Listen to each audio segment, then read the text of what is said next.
série dans le livre d'Amos. Si vous avez une Bible devant vous, c'est toujours utile de pouvoir suivre dans les pages, même si vous aurez des passages sur l'écran.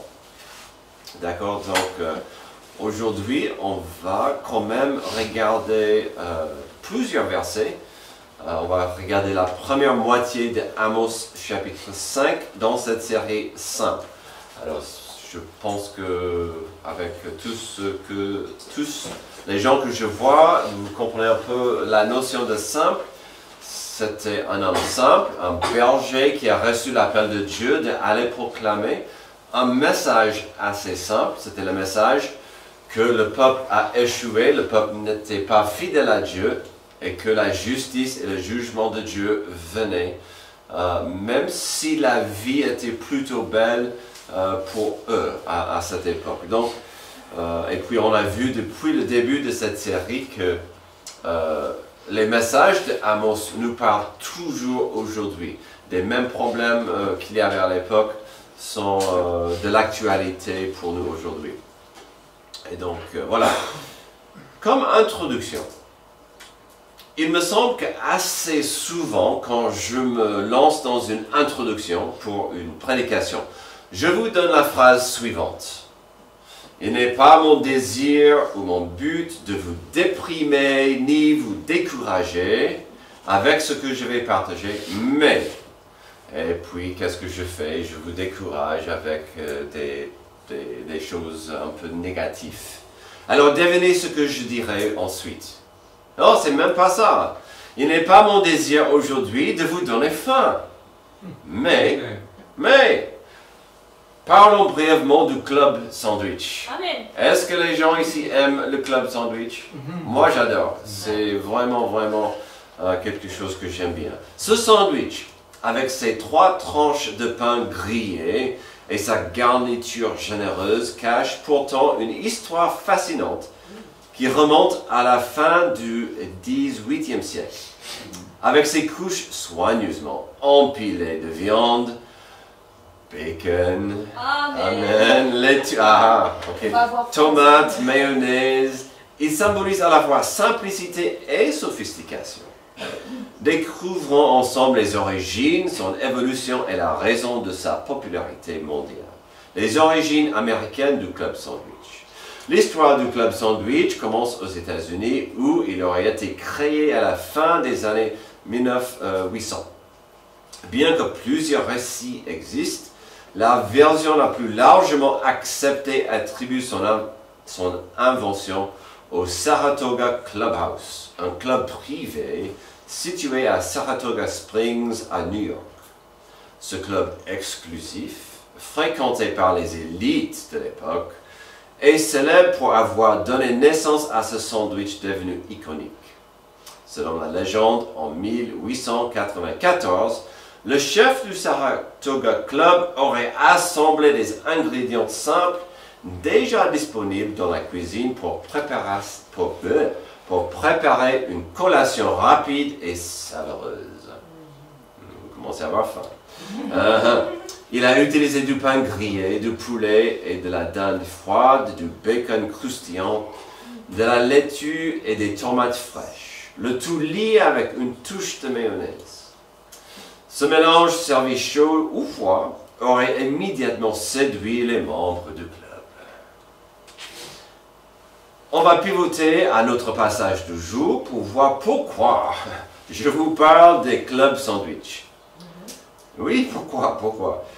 Si Dieu voulait envoyer un message détaillé à quelqu'un maudit, ce message consisterait en quoi? Quels ingrédients aurait un tel message? Est-ce que le message ne sera que de la condamnation? Est-ce qu'il y aura juste une tranche, un seul message? Est-ce que le message ne sera que de la condamnation? Puisqu'il s'agit d'un message détaillé, il aurait plus que « honte à vous » ou « répentez-vous ». Il y aurait plus de ces choses. Vous devez payer pour vos péchés. Non, il y aura plusieurs messages. Un message détaillé de Dieu aurait aurait-il de l'espoir quand même avec cette notion de la repentance? Est-ce qu'il y aura de la miséricorde? Est-ce que le message n'aurait pas quelques tranches ou niveaux à croquer? Dans nos versets, aujourd'hui, on découvrira un message en forme de sandwich, même un club sandwich. Dans le monde littéraire, ça s'appelle le chiasme, ou chiasme, c'est le chiasme.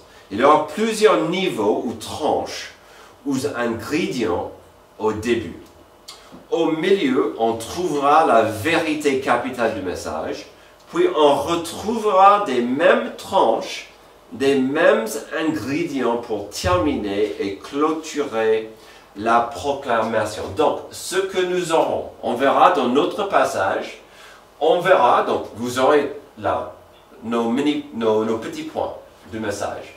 On aura l'avertissement de jugement, suivi par un appel à pratiquer la justice, suivi par le problème, ils ont abandonné la justice.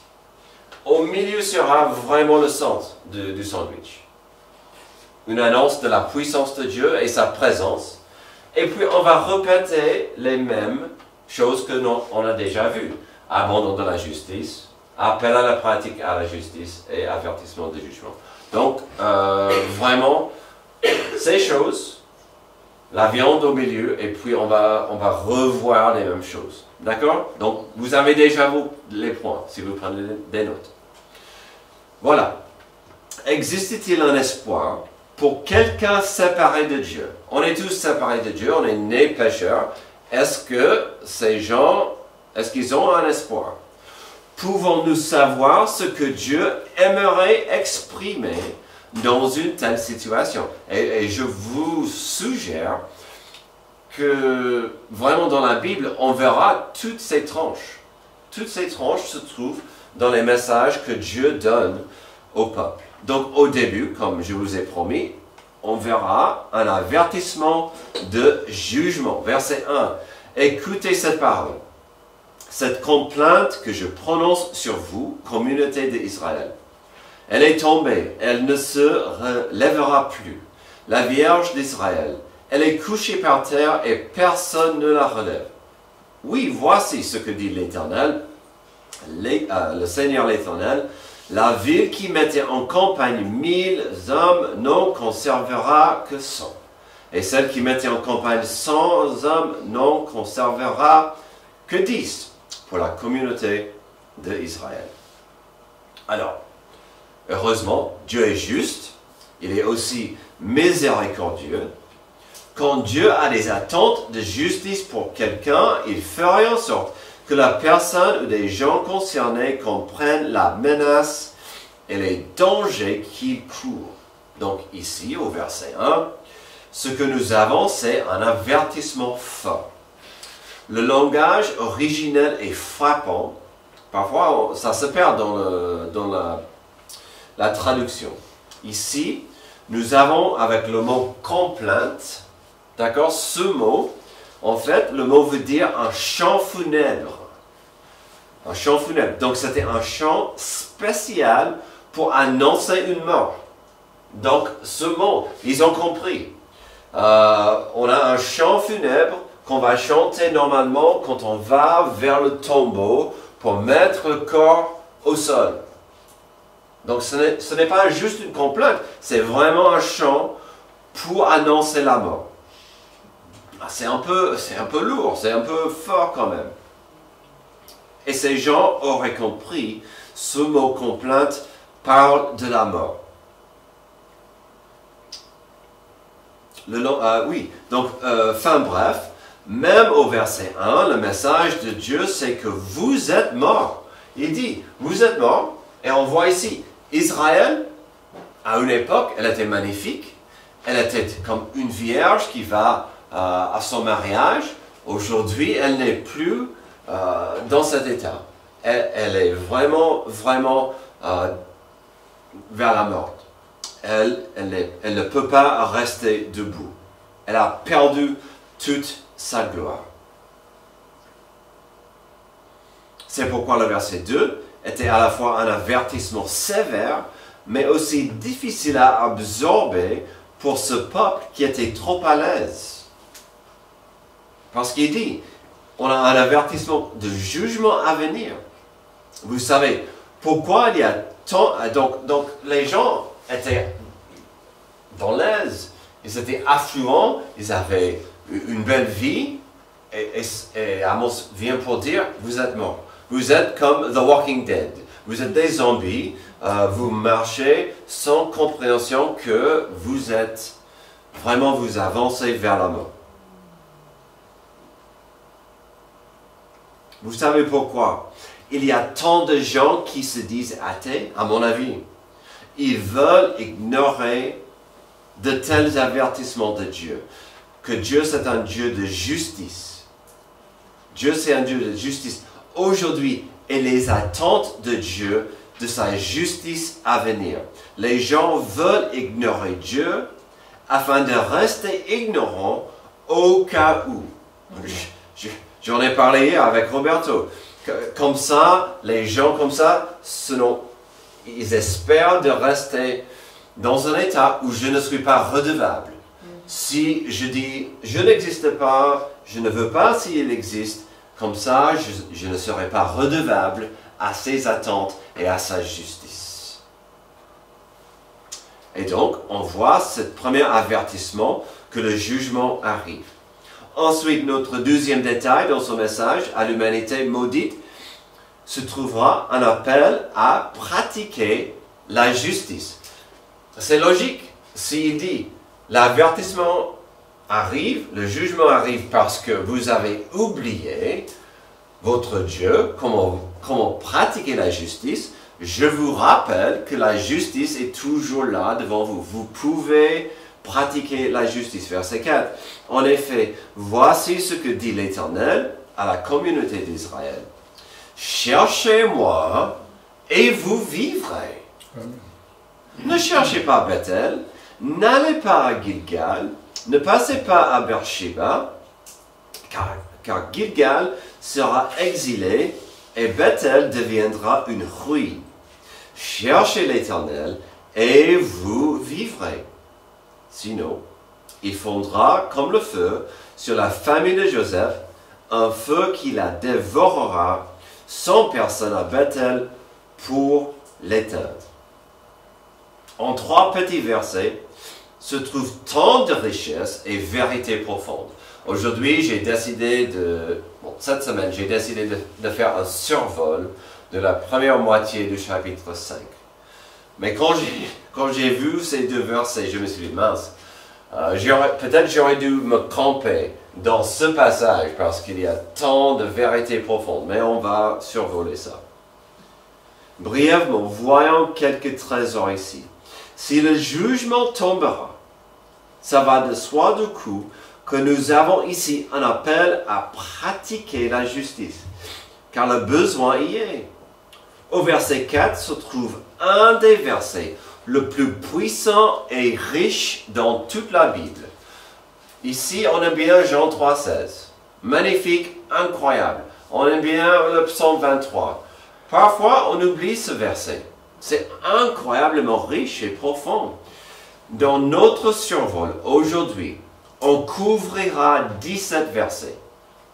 S'il vous plaît, si vous ne captez une seule chose aujourd'hui, s'il faut une sieste pendant ma prédication, ne ratez pas ce verset. S'il vous plaît. À la fin du verset 4, cherchez-moi et vous vivrez. Cherchez-moi et vous vivrez. Au verset 5, nous voyons, c'est ironique, hein, on va voir un peu d'ironie si vous étiez là la semaine dernière. Au verset 5, nous voyons l'opposé de ce que nous avons vu dimanche dernier par rapport au lieu de culte d'Israël. Car qu'est-ce qu'il dit? Ne cherchez pas Bethel, n'allez pas à Gilgal. Qu'est-ce qu'on a vu la semaine dernière? Il a dit dans le sarcasme, allez à Bethel, allez à Gilgal et faites vos cultes.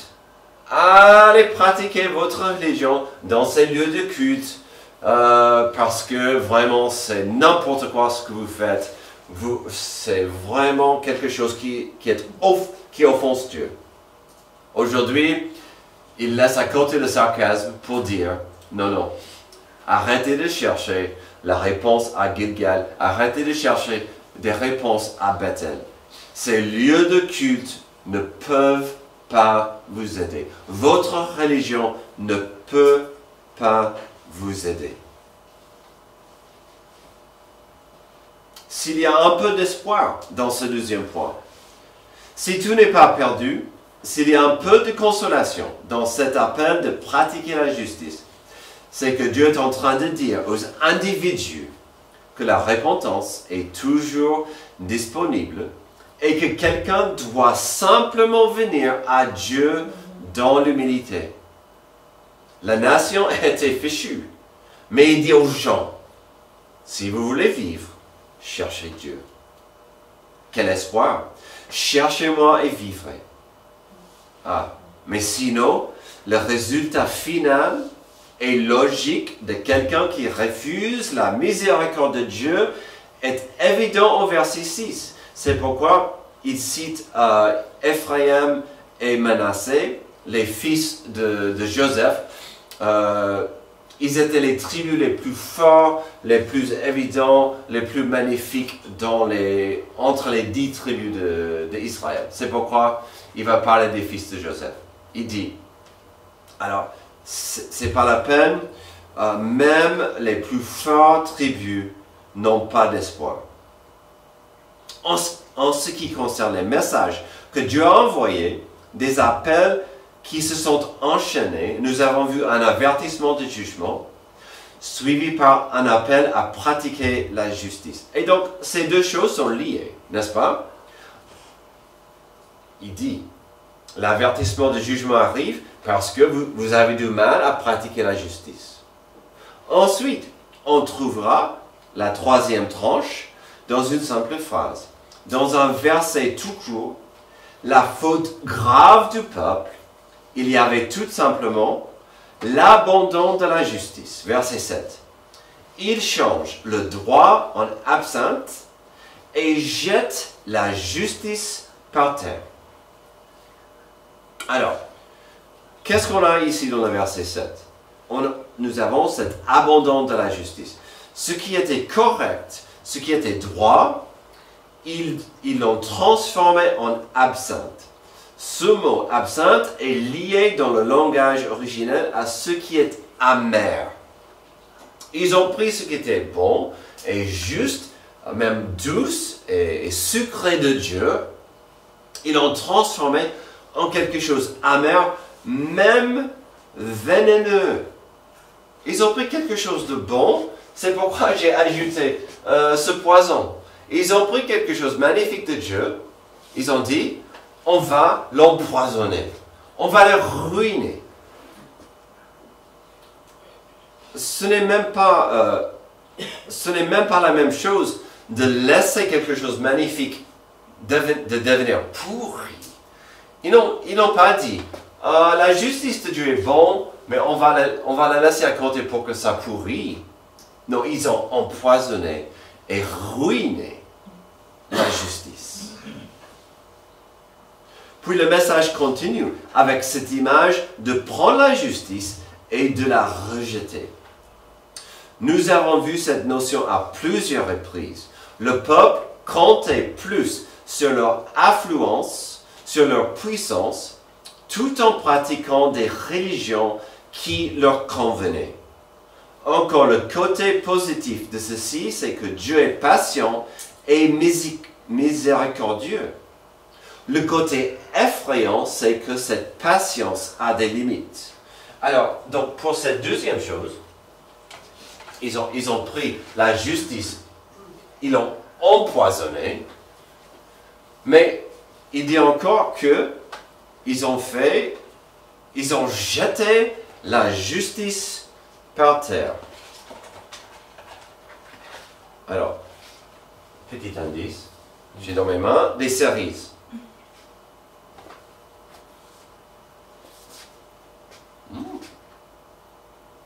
Disons que c'est la justice de Dieu. Amen. Maintenant, il faut que je fasse attention où je marche. Et il faut que je nettoie ma bêtise après, d'accord? Il y a 4 services par terre, ruinés.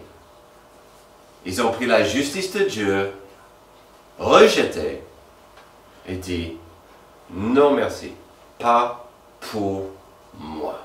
Amen. Ils en avaient le droit, mais c'était triste. Donc, comme j'ai dit, le côté positif de ce point, c'est que Dieu est patient et miséricordieux. Le côté effrayant, c'est que cette patience a des limites. Nous avons terminé la première moitié au niveau de notre sandwich, avec ses tranches diverses. Maintenant, on avancera au centre, à la clé de la présentation. Puis après, on va revoir les mêmes tranches, après, pour l'autre moitié du sandwich. Donc, qu'est-ce qui compte vraiment? Qu'est-ce qui doit être au centre de ce sandwich, de cette présentation? C'est quoi au milieu? Quel est le noyau, le morceau capital dans cette présentation? Il doit avoir une compréhension de qui est là, de qui est ce Dieu offensé et déçu. Et donc, on verra une annonce à sa personne. Verset 8. Il a créé les Pléiades et Orion. Il change les ténèbres en aurore. Il obscurcit le jour pour en faire la nuit. Il appelle l'eau de la mer et la verse à la surface de la terre. L'Éternel est son nom. Il fait venir la ruine sur les hommes forts et la ruine survient sur les forteresses. En 2 petits versets, nous trouvons quelques vérités profondes que l'humanité ne peut pas rater. Et ça commence, à mon avis, logiquement, que Dieu, c'est le Créateur. Commençons là. On n'est pas là par hasard.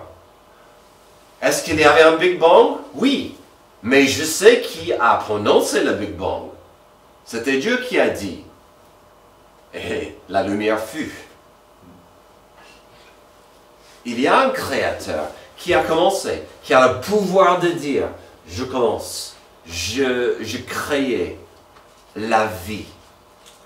Donc il y a un créateur qui a créé les étoiles, le monde, l'univers. Ne pensez pas que nous existons par hasard ou que d'autres dieux ont créé ce monde. Il dit, notre Dieu, c'est le Créateur. Quoi d'autre? Il a dit,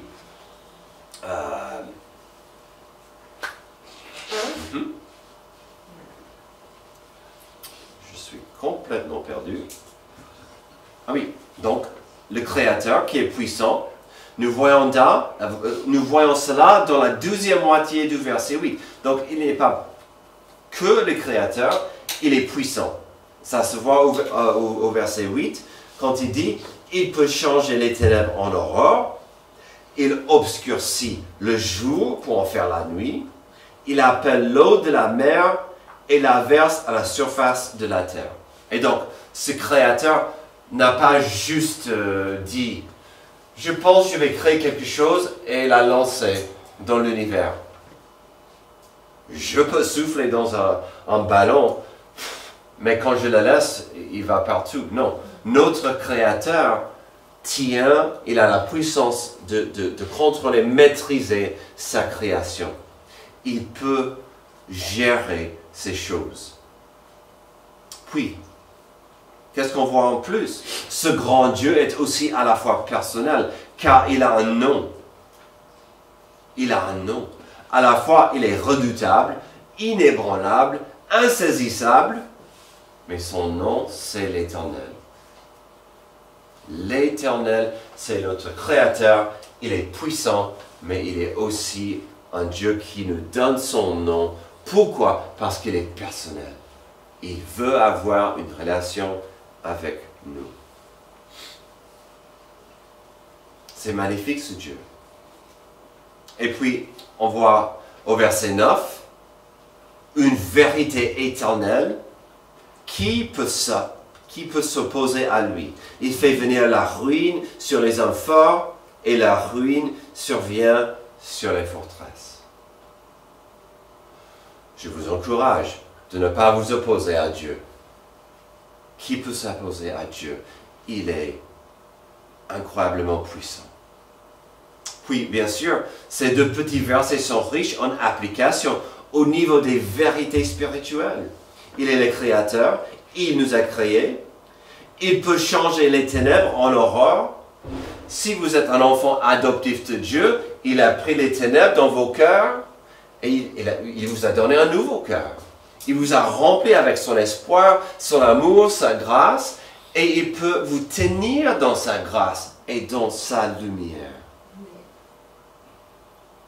Il est ce Dieu qui peut faire toutes ces choses, qui peut gérer les ombres de la vie. C'est un Dieu formidable. Restons, allons-y. On a creusé, tranche après tranche, niveau après niveau. Maintenant, on va répéter le processus. Et donc, vous connaissez les points à venir, car nous les avons vus déjà. On a vu l'abandon de la justice, appel à pratiquer la justice, et un avertissement de jugement. Donc, on verra forcément l'abandon de la justice. On va brièvement voir ce résumé verset par verset. Verset 10, « Ils détestent celui qui les reprend à la porte de la ville, et ils ont en horreur celui qui parle sincèrement. » Les gens, ils ont horreur de ce qui est correct, ce qui est juste, parce qu'ils ont tourné le dos à la justice. Verset 11, « Vous avez exploité le faible et vous avez prélevé du blé sur sa récolte. Vous avez construit des maisons en pierre de taille, mais vous ne les habiterez pas. Vous avez planté d'excellentes vignes, mais vous n'en boirez pas le vin. » Alors, c'est quoi le problème là? On l'a vu déjà. Des gens riches, encore, la Bible ne dit pas que la richesse c'est mauvaise, que l'argent est mauvais, mais ces choses existent, ce sont des outils pour glorifier Dieu. Et si je peux dire pour aider, encourager autrui. Donc, le problème ici, c'est que les riches marchaient sur les pauvres. Les riches avaient tellement d'argent, ils ne savaient pas quoi faire. Tandis que les pauvres souffraient. Et donc, on voit ce problème de l'injustice. Quoi d'autre? Au verset 12, « En effet, je le sais, vos crimes sont nombreux, vos péchés se sont multipliés. Vous opprimez les justes, vous recevez des pots de vin, et vous violez le droit des pauvres à la porte de la ville.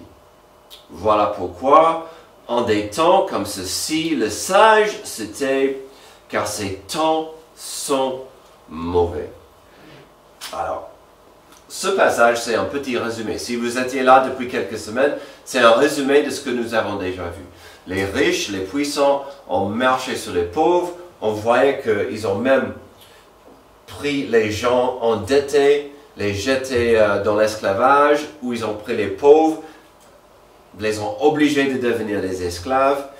Et là, il dit, c'est incroyablement incorrect.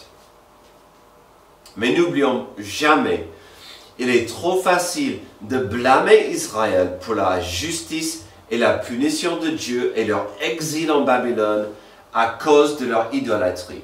La réponse simple, quand on voit que Babylone est venue et a arraché Israël et il y avait la déportation, il est facile de dire c'était la punition de Dieu pour leur idolâtrie. Et ce n'est pas faux. Mais parfois, on oublie qu'une grande partie de la déportation, c'était ça.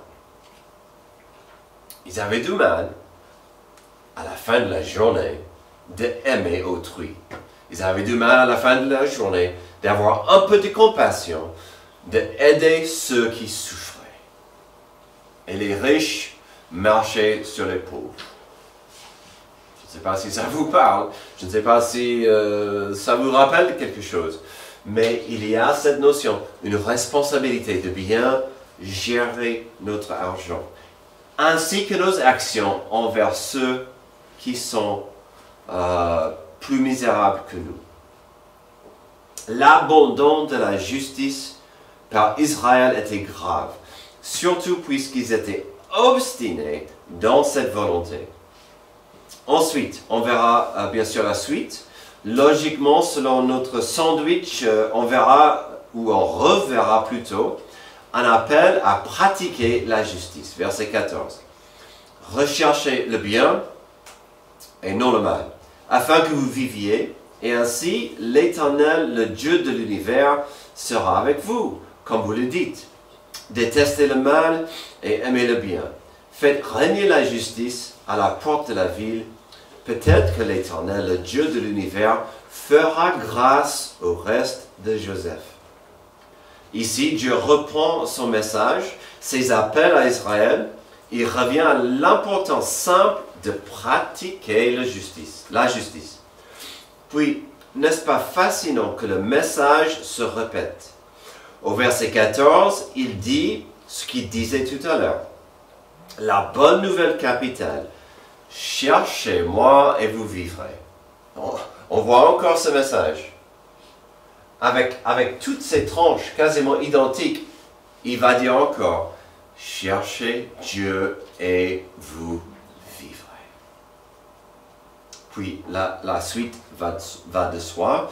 Si on va chercher Dieu, il deviendra plus simple et naturel de pratiquer des actions et des valeurs qui se trouvent au verset 15. Au verset 15, qu'est-ce qu'il a dit? Détestez le mal et aimez le bien. Faites régner la justice à la porte de la ville. Est-ce que ces choses sont faciles? Pas toujours. Est-ce que ces choses viendront automatiquement? Pas forcément. Mais si je suis en train de chercher Dieu, ces choses deviendront plus faciles. Si je cherche Dieu, j'aurai plus de facilité à faire le bien, à aimer le bien et de fait régner la justice à la porte de la ville. Nous arrivons vers la fin du passage, la fin de ce grand discours en forme de répétition, avec des niveaux similaires, avec des tranches plus ou moins identiques. Ça veut dire que si nous avons commencé avec un avertissement de jugement à venir, voilà comment ce passage se terminera. Avec un avertissement de jugement. Comme on a commencé, verset 16. C'est pourquoi voici ce qui dit l'Éternel, le Dieu de l'univers, le Seigneur. Sur toutes les places, on se lamentera. Dans toutes les rues, on dira, quel malheur! Quel malheur! On appellera le laboureur à prendre le deuil. Et ceux qui disent des complaintes à se lamenter. Dans toutes les vignes, on se lamentera lorsque je passerai au milieu de toi, dit l'Éternel. Alors, n'oublions pas, comme je l'ai dit tout à l'heure, le ministère de Amos était pendant une période de paix et d'affluence et de puissance. De tels messages devaient être bizarres d'entendre. Et de tels messages devaient être difficiles pour Amos de prononcer. Il devait, par la foi et par l'obéissance, annoncer des choses à venir, tout en parlant des attitudes et des actions qui déclenchent le jugement à venir. Alors, comme Noé avant lui, comme Moïse avant lui, Amos devait annoncer la vérité dure qui n'était pas encore arrivée. Au verset 16 et au verset 17, on voit encore ce message rebondissant. Sur toutes les pièces, on se lamentera, dans toutes les rues, on dira quel malheur. Il dit, voici cet avertissement de jugement. Le jugement arrive, vous ne pouvez pas le stopper. À la fin de la journée, qu'avons-nous ici? Que devons-nous faire avec ce passage? Imaginez avec moi un jeune étudiant en dernière année d'études. Étant au terminal, il y a pas mal de possibilités qui se trouvent devant lui. Ce jeune est talentueux, capable à faire du bon travail, il est doué, pourtant il est assez arrogant, égoïste. Il ne pense que au plaisir, au pognon et le pouvoir. Il va à l'école car il n'a pas trop de choix, mais ses passions brûlent pour le monde en dehors des murs de l'établissement. À la fin de l'année scolaire, il est convoqué au bureau de proviseur, où ce dernier sort une longue liste d'offenses, une longue liste d'aggravations, et des instances où il y a des traces tristes et malheureuses de destruction derrière lui. À la fin du discours, il y a deux choses évidentes que l'enfant devrait entendre et absorber. D'abord, il ne pourrait pas rester dans l'établissement. Il a fait trop de dégâts, il a brûlé des ponts derrière lui. En même temps, en plus, des autorités arriveront en peu de temps pour le saisir en justice pour toute la destruction qu'il a semée. Voici un résumé de notre passage d'aujourd'hui. La question s'impose. Qu'est-ce qui a changé pour nous depuis? N'avons-nous pas le risque de nous éloigner de Dieu petit à petit, jusqu'à ce que nos attitudes deviennent froides à la présence de Dieu, à la parole de Dieu et à notre témoignage vis-à-vis de Dieu? Le thème global de ce passage, c'était « Existe-t-il un espoir pour quelqu'un séparé de Dieu? Pouvons-nous savoir ce que Dieu aimerait exprimer dans une telle situation? » Ici, dans notre passage, nous avons une formule classique de Dieu qui exprimera pourquoi il doit agir. Mais aussi qu'en effet, il y a de l'espoir. Il n'est jamais trop tard pour nos âmes. Aujourd'hui, ce côté de l'éternité.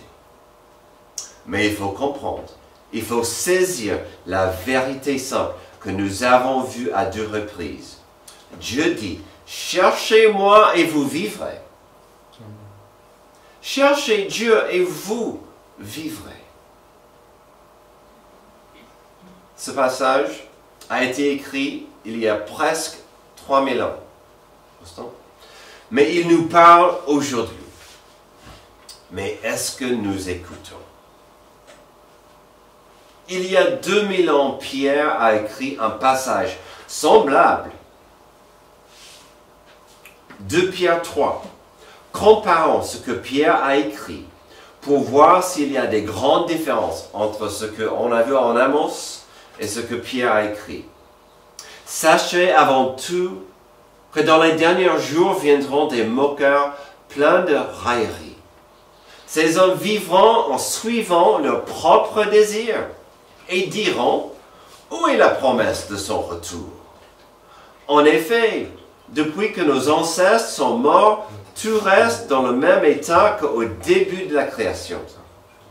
De fait, ils veulent ignorer que des cieux ont existé autrefois par la parole de Dieu, ainsi qu'une terre tirée des eaux et au milieu de elle. Ils oublient volontairement que le monde alors a disparu de la même manière, submergé par l'eau. Or, par la parole de Dieu, le ciel et la terre actuelle sont gardés pour le feu, réservés pour le jour du jugement et de la perdition des hommes impies. Mais, s'il y a une chose, bien-aimés, que vous ne devez pas oublier, c'est qu'aux yeux du Seigneur, un jour est comme 1000 ans, et 1000 ans sont comme un jour. Amen. Le Seigneur ne tarde pas dans l'accomplissement de la promesse, comme certains le pensent. Au contraire, il fait preuve de patience envers nous, voulant que aucun ne périsse, mais que tous parviennent à la repentance. Amen. Les deux passages vont ensemble. Oui, on est perdu. Oui, on est fichu. Oui, on est maudit. Dieu est patient. Dieu veut nous sauver. Il n'y a pas une meilleure façon de comprendre notre passage aujourd'hui que de saisir et appliquer ce que nous venons de dire quand Dieu dit « Cherchez-moi et vous vivrez ». Cherchez Dieu et vous vivrez. Prions. Merci Dieu pour ce passage qui nous avertit des problèmes divers qui sortent de nos cœurs, des problèmes multiples qui sortent de notre orgueil. Mais à la fois, tu es patient, tu es miséricordieux et tu nous envoies des messages d'amour et de compassion et d'amour. Aide-nous à comprendre l'importance de te chercher. Il n'y a pas de vie sans toi.